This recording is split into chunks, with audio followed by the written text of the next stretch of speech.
It's the weekend board games, waiting for my pizza to finish cooking edition. I am heating up some leftover pizza for lunch, so we might as well start working on this video, right?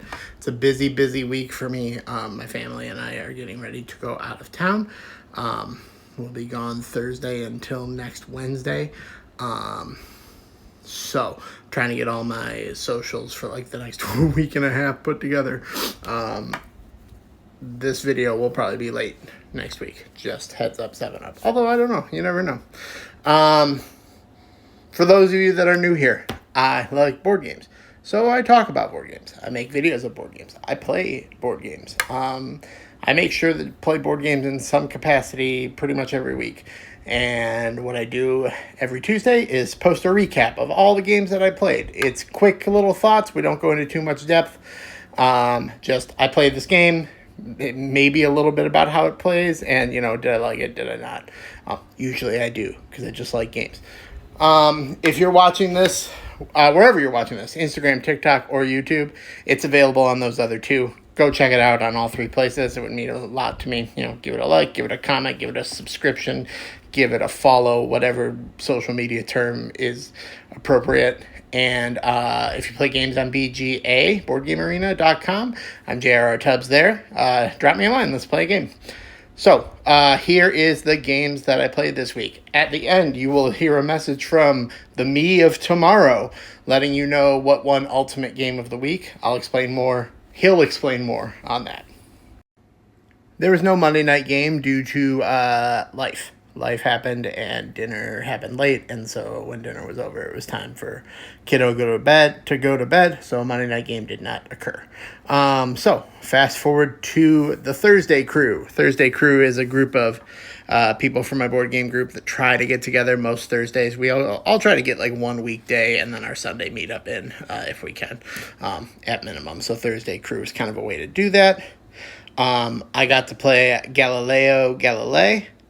I don't even know, what do you call it? I'm not going to call it a worker placement game, because it's not.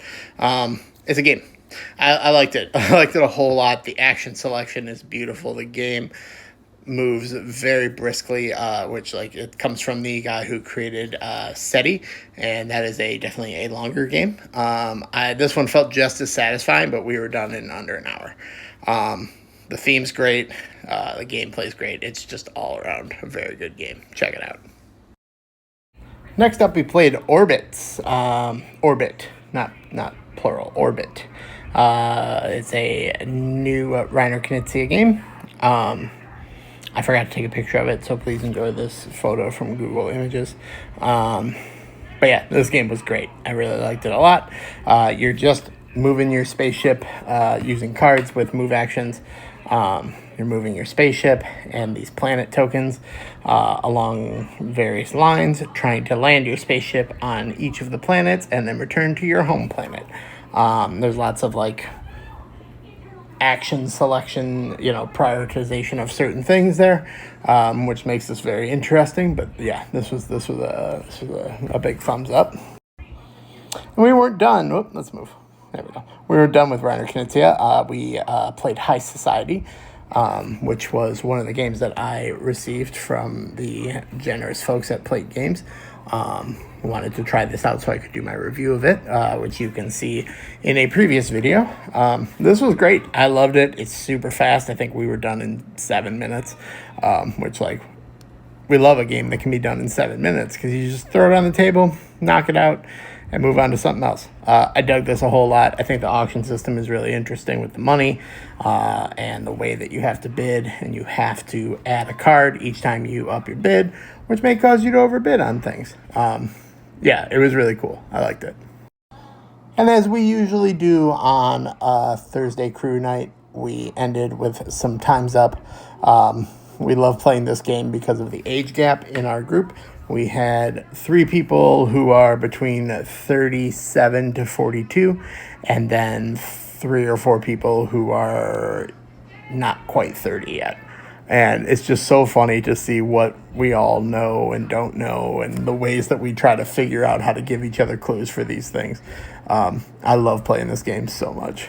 I really like Celebrity, like the old Fishbowl game, so, this is basically that.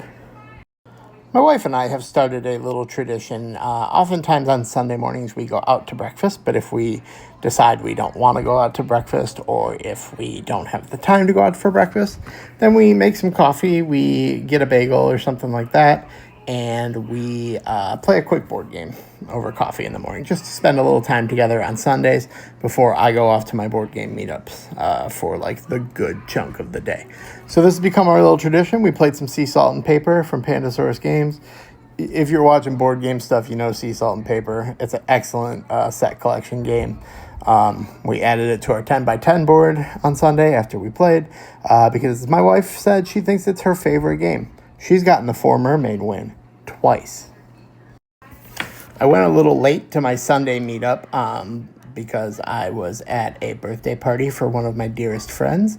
And when that was pretty close to wrapping up, I headed out and went to my board game meetup. So when I got there, we played Sardinia. This was my second time playing Sardinia. This also comes from the game selection I was gifted from Plate Games. So review coming on that maybe this week, maybe next week. But I really like this game. It's an area control game. And what's very cool about it is the scoring mechanism of like these cards down here have different numbers on them, and those indicate where the scoring is going to happen every time that there's a scoring round, which can happen anytime somebody plays a certain action card. So it's really fun to try to like figure out where you need to get to.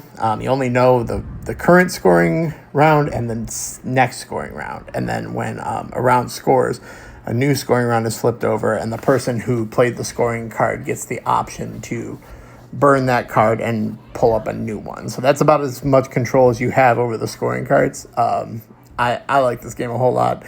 I do agree that it's a little longer than it needs to be, but I don't know what you would do to shorten it. We talked about that a little bit. So, yeah. The brief review is thumbs up, but I'll do a more in-depth review of this one later. When I was playing Galileo Galilei on Thursday, I really believed it was going to be my game of the week. And then somebody said, hey, let's play Steam Power. My group's been talking about Steam Power a lot. This is a new Martin Wallace game, and the group is a big fan of Martin Wallace. We love Age of Steam. We love Via Nebula. So I was like, yeah, I want to try it out. This game rocks. It's got elements of Via Nebula. It's got elements of Age of Steam. It's got its own things, and it's so good. And quick, too. I think our play was 40 minutes. Fast game doesn't mean good game any more than long game means bad game. Quite the opposite oftentimes. But when I say a game plays quick, I mean it's perfectly timed. And this one, it works out perfectly timing-wise. And I think it's accessible. I think it's accessible to a, just above entry-level gamer. So, yeah, I dig it. I dig it a whole lot. And then we finished up our board gaming day with Waterfall Park, which is a negotiation game similar to Chinatown. At our Cabin Con, we're going to do an experiment and play Waterfall Park and Chinatown back-to-back to decide which one is truly the better game. But Waterfall Park is awesome. It's real good. And that was all the games. Now I'm going to throw it to me from tomorrow to let you know who won Ultimate Game of the Week. Thanks, me from the past. I got to be really fast. I only have about 30 seconds here. So the winners of Ultimate Board Game of the Week, we had a three-way tie. Number one is Spots from Board Gaming with Landell. Number two is Explorers of Navoria, nominated by Generation Board Game. And number three is Shallow Sea, nominated by Shanana in Pyjamas, shanana.in.pajamas. Way to go for all the great games. Check in again next week. Thanks so much, me from tomorrow. I hope we're kicking ass. So that's it. That was Ultimate Game of the Week. Congratulations to whoever won. And that was all my gaming for the week. We'll see what kind of gaming. I have one scheduled get-together with the game group, and then we're going on vacation. But I'm taking a bunch of board games. I'm working on the bag right now. So I hope to still get some gaming in with my family. There will be 30 of us, so we'll see. We're going to take some Flip 7, Green Team wins, stuff like that. So, yeah. All right, well, until next week, I'll see ya.